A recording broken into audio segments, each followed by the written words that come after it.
Law enforcement has a message today for the Vietnamese community in and around Los Angeles. We know you are scared, but we need your help. Why are they saying this? Because after this daring maximum security jail escape of these three violent inmates, two of them with links to Vietnamese gangs. Police say these inmates escaped from this maximum security jail in Santa Ana by cutting through half-inch pipe. They then crawled through these plumbing ducts before climbing to the roof of this jail, using a rope made of bed sheets and towels all sort of tied together to rappel down from this building. Let me bring in Larry Levine. He is a former prison inmate, now serves as a prison consultant.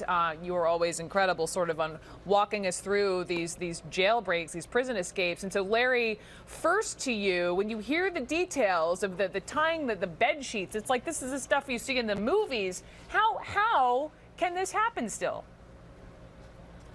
Well, first of all, they're not in a jail cell. They're in a dormitory with maybe 50 or 60 people. And there's constantly laundry call where people are turning in their old laundry, getting new laundry. So it's really easy to accumulate bed sheets, pillowcases, and such. And there's a constant flux of inmates coming and going. So the cops really don't know at any given time how many people are in the pod. It's not like it's count time and they're coming to the cell and the inmates have to stand up and they're counting 1, 2, 3. I've been in county jails in California, and what they'll do is they'll have the inmates come to the door of the pod, of the housing unit, with your ID card, and you will check in. They'll check you off a list. But remember that a county jail, it's not like a state prison where you have inmates that are going to court, they're going to medical, psychology, recreation. So at any given time, they really don't know how many inmates that are there and where they're at. Yeah, I know that there's a it's head called count. I read that there's a head count at 5 o'clock in the morning, and then the next head count isn't until 9 o'clock at night. So that's a huge gap where I guess technically these inmates, go unaccounted for. Add to that we heard also, Larry, the authorities, there was some sort of fight that broke out at this jail, and now authorities are thinking that was all a plot, a ploy, a distraction tactic, so these three could escape. Well, when an institution, they call it when the stuff jumps off. They'll generally lock the institution down to try to quell the riot or the disturbance.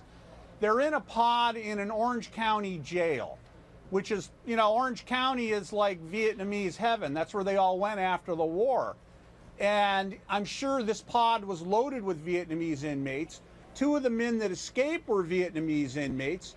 So it would be real easy for them to have their Confederates, plan a disturbance, divert the cops' attention. It looks like that's what they did. And when you hear from this lieutenant in Orange County from the sheriff's department, he was saying they absolutely believe that, some, if not all of them, his word was embedded in the community, meaning sort of unlike the, upstate New York, prison escape where these guys had it was like, rivers and streams and in the middle of nowhere. This is Orange County, California, or Santa Ana. Well, you're in a major metropolitan, the Los Angeles major metropolitan area, millions and millions of people. You can blend in, and also remember that Interstate 5 is not far from where that jail was, and you're about 120 miles, 2 hours from Mexico. So the Iranian inmate, he had only been there for a month. How well could he have really known these two Vietnamese? I'm curious as to why they brought him into their crime.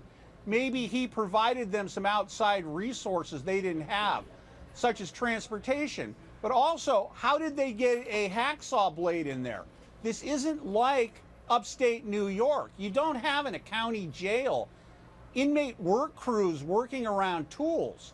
They had to get that in there somehow, and I really suspect when this is all said and done, we're going to hear that somebody bribed a deputy or a jail official to actually get those blades in there, maybe through the book cart, maybe in through laundry or something.